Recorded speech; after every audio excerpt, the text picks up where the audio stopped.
Coming up next on Access Framingham TV is Framingham Fan to Fan, where we discuss all things sports in Framingham. Today we're going to talk wrestling with guests from the Framingham High School wrestling team, Coach John Kanavich and wrestlers Bella Ricchiazzi and Dillon O'Brien. Stay tuned, and this is going to be a real takedown, so take down those notes.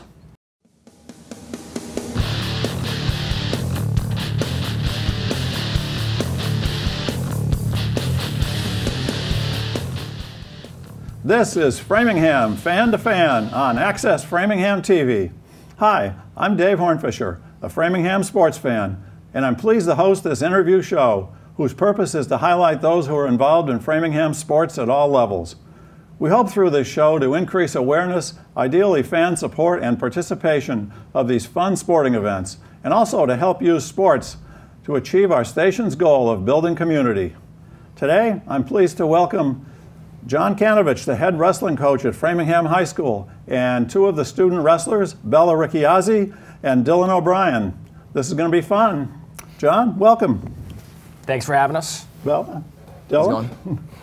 John, why don't you get us started by telling us a little bit about what it takes to be a coach of wrestling at a big high school like Framingham and how you got into it. So I've been coaching for I think 18, 19 years, and I started when I had graduated college. I'd been wrestling, and I wrestled at Framingham High School, and I always wanted to be the coach at Framingham High School. I used to tell my old coach, Dane Balboni, that you know, when you get old and retire, I want to be the next coach.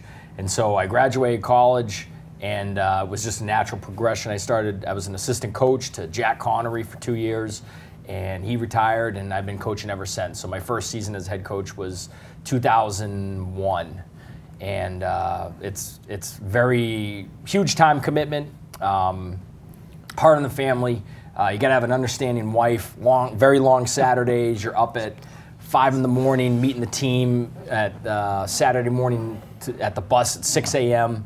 And you go to long tournaments, usually like 10-hour tournaments, and you're back very late. And you know, I have 2 young kids now, so sometimes I don't see them on Saturdays until Sunday morning. So it's a long time commitment. In Framingham High, it's the greatest place to coach. I love it. So you took an item off the bucket list, but now you've really got a big commitment, it sounds like. It is. But it's got to be a pleasure having wrestlers like these guys who are with us today. Bella, why don't you tell us a little bit about how you got started in wrestling? Is it, and maybe we can, we'll touch upon later about it. I was going to say, is it unusual to have a woman wrestler? Well, I started in 6th grade when my brother was in the youth program. I was at every Saturday tournament with him, 10 hours in a gym. Just sitting there isn't too much fun. But you said I could do that. Yep, decided I wanted to compete, and so I started wrestling in 6th grade just because of my brother. Is there a program in the junior high? We started one. We have a competition between the 3 middle schools. We go into the middle schools and teach them a couple basic moves, and then we have a huge tournament in between all 3 schools. And it's really that's cool. Fun. Is that something you just started?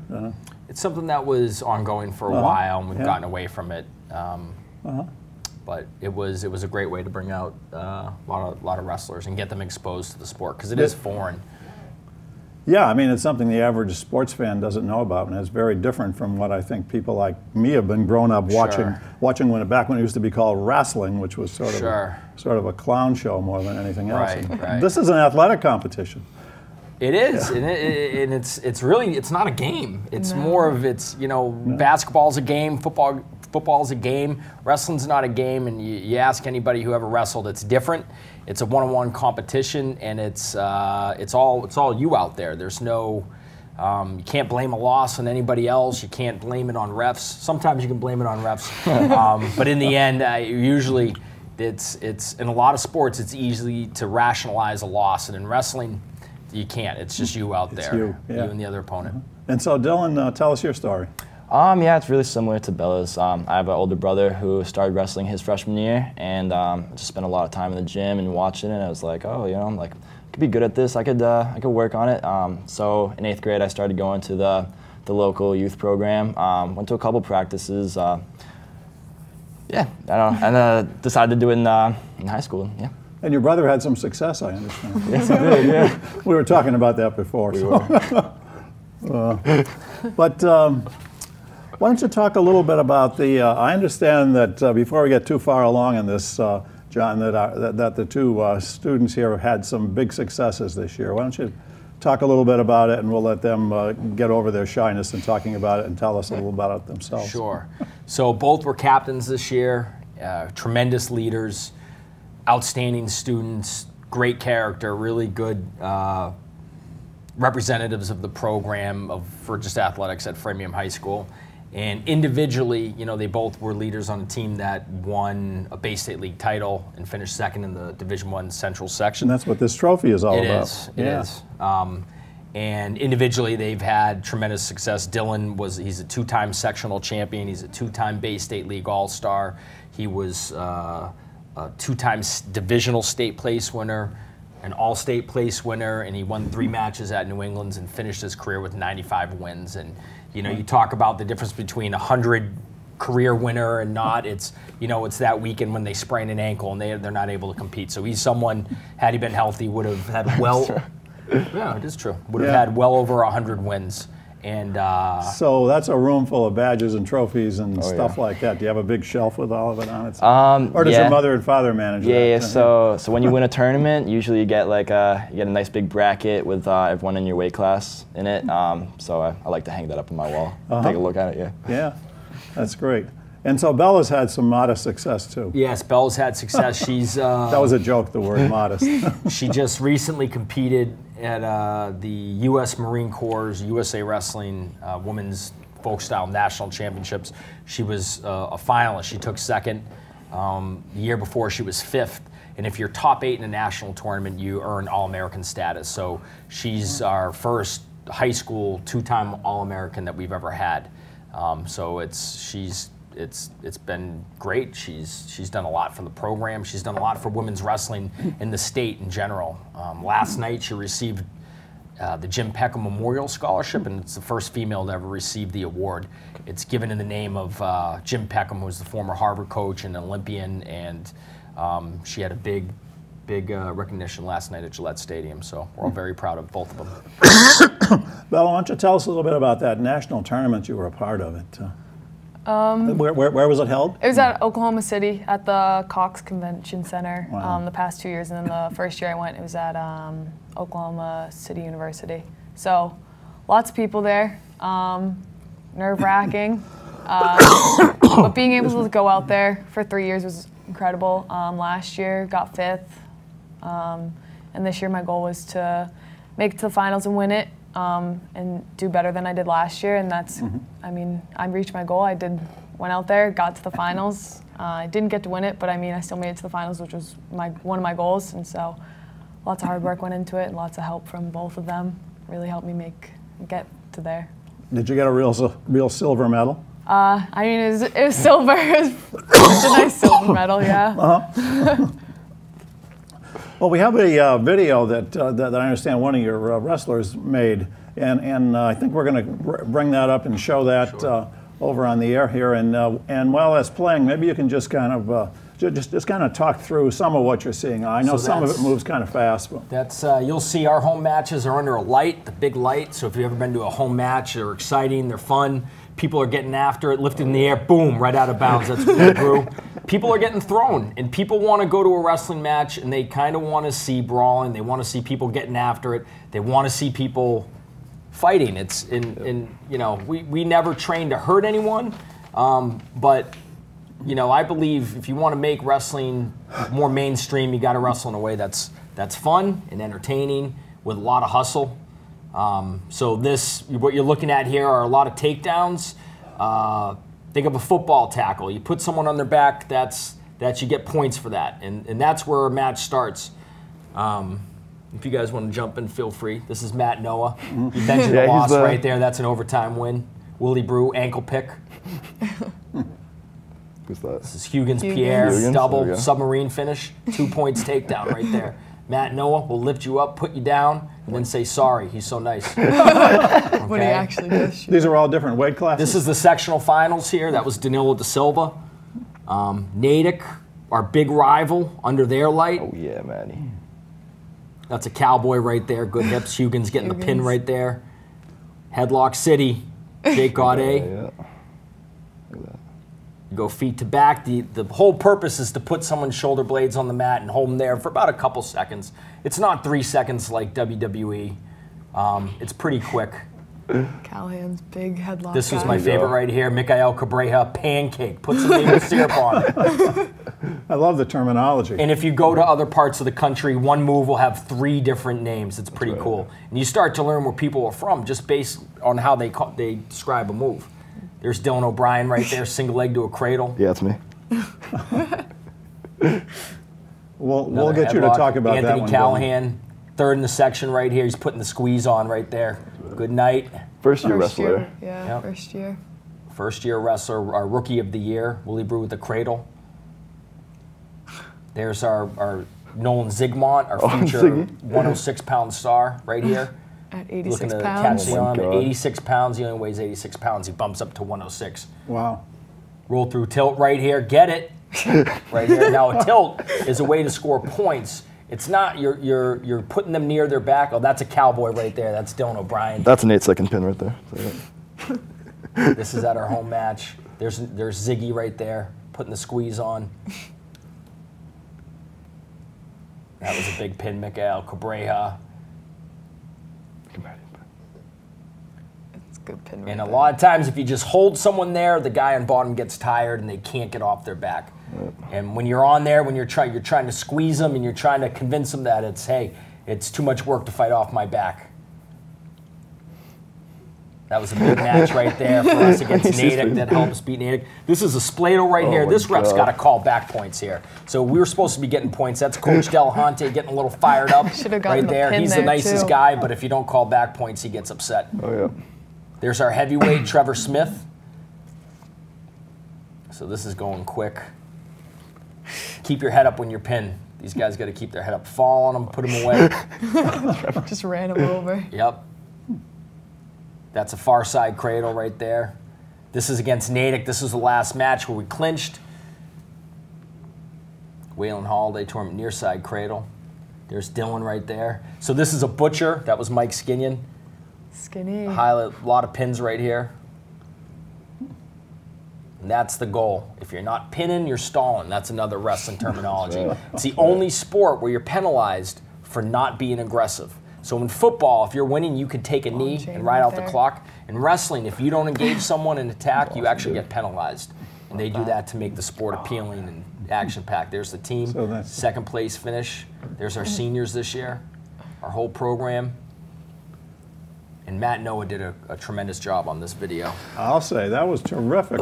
Thank you so much. That was great. And I loved your play-by-play because that went along fast. I mean, my head is swimming with terminology here.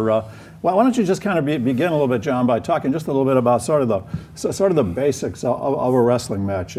You have 18 wrestlers on a team, or how many that you have at a match? Is there a... So you have 14 versus 14, and there are weight classes. So it goes right up the lineup from 106 to 113 to 120 to 126, 132, 138, 145, 152, 160, 170, up to 285. Really? Okay. Wow. So it's 14 versus 14, and sometimes schools don't have one of the weight classes, and the other team gets points. Okay. And you earn team points based on how badly you beat the other opponent by, how many points you score. So a pin earns you the most points, earns you 6.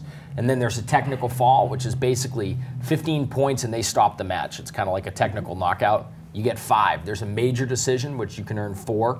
And then a regular decision, which is like a 2-1 win, you earn 3 points. I saw when a couple of the falls happened quick, you said there's a point right off the bat. Or so you can earn things as they go along. So not all matches end in a pin, and so because of that, there's ways to score points. Like there's a takedown. If you take someone to the ground, you get 2 points. If you escape, you get 1 point. If you get close to pinning, you also get points. And so if you reverse someone, the typical score of a match might be. So when you're first wrestling, like when these guys were first wrestling you, matches will be like 25 to 24. Referees sweating bullets, and the kids are flopping around. They look like 2 towels in a dryer. You know what I mean? But when you get more higher level, it's harder to score. There's more tactics. Like Bella, when you won your semifinals match at Nationals, it was 3-1, 3-2. 3-1. Yeah. So very low scoring, very little risk taking at the, saved at the right time. Even Dillon, when his matches at New England's, they ended up being close matches. So is each put down scored as a match, or like if I'm wrestling you, if you pin me down, is it over? It's over. It's like a knockout. Okay, so all right, okay, so yeah, so then the next two wrestlers come out. Correct. And do their thing. And so when you mentioned some of the basic holds as you went through it, I gather there's sounds like there's a lot of them. I mean, you mentioned cowboy a whole bunch of times. I mean, what is there a way you can just kind of show what that might be like, or do you need a whole? So, if you have two kids wrestling, you could probably watch them. If two kids never wrestled, and you said wrestle. Let's see you guys wrestle. You could name 5 or 6 moves that they're already doing. Okay. Okay. So a lot of this stuff just comes natural. It's innate. I feel like. But I mean, what are the first fundamental moves that you learn right off the bat? Probably, probably half Nelson. Half Nelson, cowboy. That's where you grab somebody around the neck. Yep. Yeah, not a full Nelson. That's illegal. Yeah, you can do that in international wrestling, but it can hurt someone. So Probably the basic moves that like almost everything stems from. Like half Nelsons and then leg attacks, cowboys. I was gonna say all 3 leg attacks, stand-ups. Stand-ups, half peeling away. Nelsons. Right. You're not allowed to fly and jump, or? Yeah, you can. Yeah. Why not? Yeah, and It doesn't always work, so you might get yourself beat if you do that. But okay, sure. So there were a couple of them there with each of you in it. Let's just one of the things I like to do with athletes is kind of get them into a moment and sort of close your eyes or just kind of think deep and just tell me, Bella, about a couple of moments that happened during this year that were either big victories or tough fights, or just walk through a couple of them as to what was in your mind as this was happening. I mean, this looks very intense. Probably my semifinals match at Nationals, because if I won it, I went to the finals. If I didn't, I had to wrestle back to get 3rd place. It was 1-1 or 1-0 the match, so I knew I had to do something to win, and just kept thinking like I want to do better than I did last year. I want to improve. I want to make it to the finals. So just like I had to keep going, keep wrestling the full 6 minutes, and not stop wrestling for a second. I just had to keep my mind in the match and not think about what else was happening. Didn't matter that whatever was happening on the next mat over, because there's I think 13 to 15 mats there, so I couldn't really. A lot of noise. Yeah, I had to zone in on my match only, and had to really focus in on that. So when you're walking out to the mat to start, and you know the person you're wrestling against, you've probably got a little information about him. Maybe you've seen him wrestle, or somebody's told you about what they did before, or in a league you've probably wrestled them even before, right? Do you have a strategy in your mind as to how you're going to approach this right off the bat, or do you attack, or do you wait to see what the other person does, or? Well, I wait and see. I kind of feel them out. But I mean, I kind of just think every match is a new match. We're going in 0-0. It doesn't matter what they've done in the past, because anybody can beat any wrestler on any given day. It doesn't matter their accomplishments or anything. You just to go out there and wrestle your own match. So I try and set the pace. If that doesn't work, I just keep wrestling my match and gotta stick to my game plan and not theirs. So what are some of the mistakes you can make when you go to do this? Going in and let them set the pace. Okay. So do you kind of walk around the ring a little bit, or the circle, or whatever you call it? What do you call the mat you're on? Just the mat. Just the mat. Okay. All right. Okay. Right before the match, we check into the table, say our name. We get assigned a color, green or red. If we're at like a regular meet, we'll just always have the same color. I'll go out, grab the ankle band, and kind of back off from the line, put it on, take a deep breath, go up the line, shake the hands, start the match, and get into my match. But when you get in trouble, when do you know you're in trouble in a match and you got to do something different? Or don't you ever get in trouble? With the success you've had, maybe you don't. No, I've got in trouble a lot. Just like little mistakes. I try and wrestle as calm as possible, because when I'm wrestling calm, I feel I'm still in control. I think you know you're in trouble when you're down 5 points with 30 seconds left in the match, and you gotta throw out everything you have. But That's about it. I mean, you can be down 2 points, have 30 seconds left, and still be okay with it. Depends on where you are. If you pin them, you'll still win. That's right. Yep. Yeah, okay, the points are irrelevant if you pin them. Yep, and you can be down 14-0 going and pin someone. So. And you're aware of the score all the time when you're doing Absolutely, it. yeah. Yeah. Dillon, talk us through a little bit about a couple of your moments that were. Okay, so this year, probably my biggest moment was in All States wrestling a Natick wrestler. We've had like history in the past. Like he'd beat me, I'd beat him. He'd beat me, I'd beat him, and he actually beat me early in the year. It was like a really close match. I think it like a 20-second left takedown by him, or last minute takedown by him. And then I knew going out there, if I won that match, that I would clinch a spot going to New England's.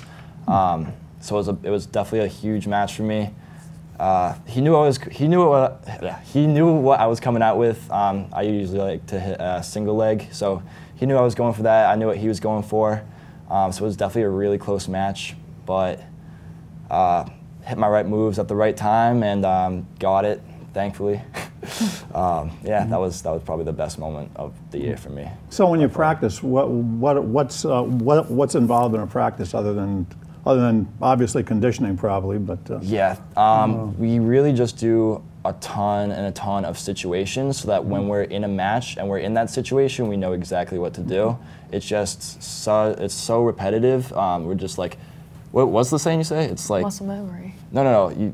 You're not good unless you hit a move like 10,000 times. Okay. So yeah, we're in a practice and we just do like, all right, like run your half Nelson series. So we're just like, we're there for 4 or 5 minutes, just hitting our half Nelsons over and over and over and over again, and then we go neutral, and then we do our takedowns over and over and over again. It's just so repetitive, but it's just for that when we get in the match and we're in the situation that we know exactly what to do. And then we also do a thing live wrestling. It's really situations that are like real. So each wrestler just like goes at it 100%, and that's usually like half the practice.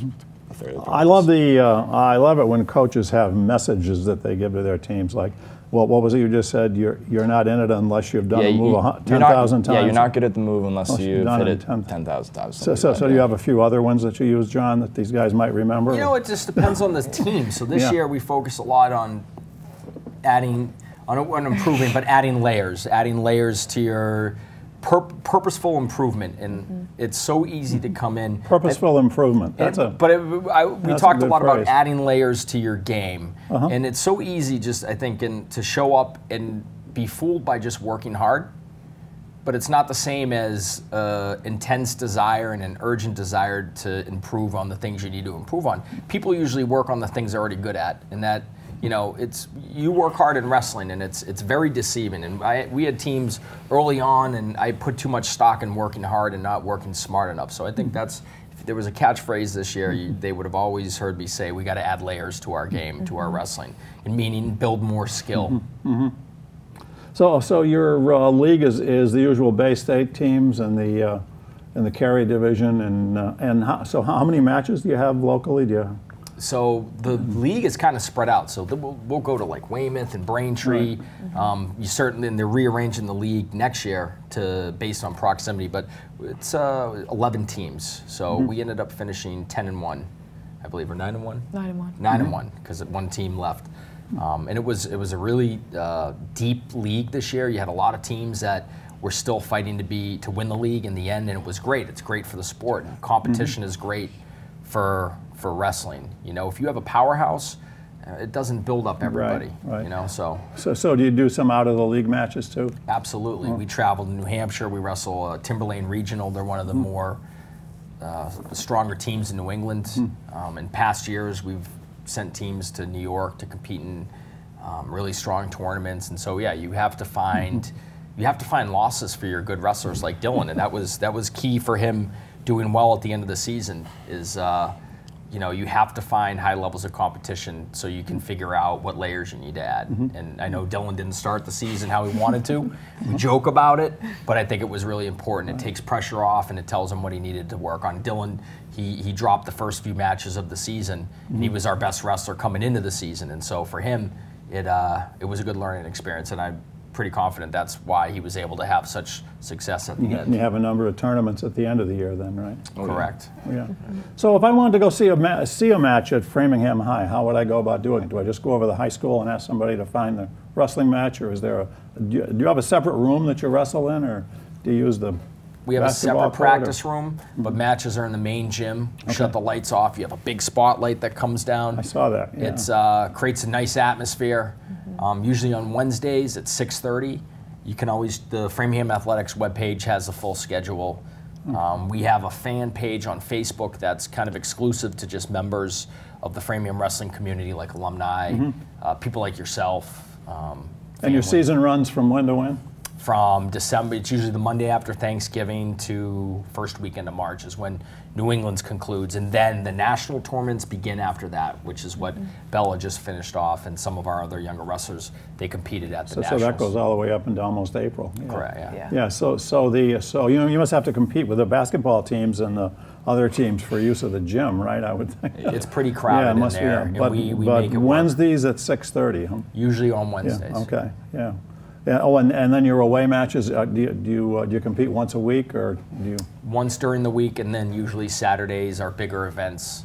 They're Okay. dual meets, which a dual meet is one team versus one team, and sometimes they're tournaments, which is 20 teams where every Wow. weight class has 20 individuals. They're seated kind of like an NCAA basketball bracket. And that's where Bella, when she was at the national tournament, that's how her format was. When Dillon was at New England, that's how that format was. So do both of you plan to wrestle after high school? I'm going to wrestle after high school. Yeah.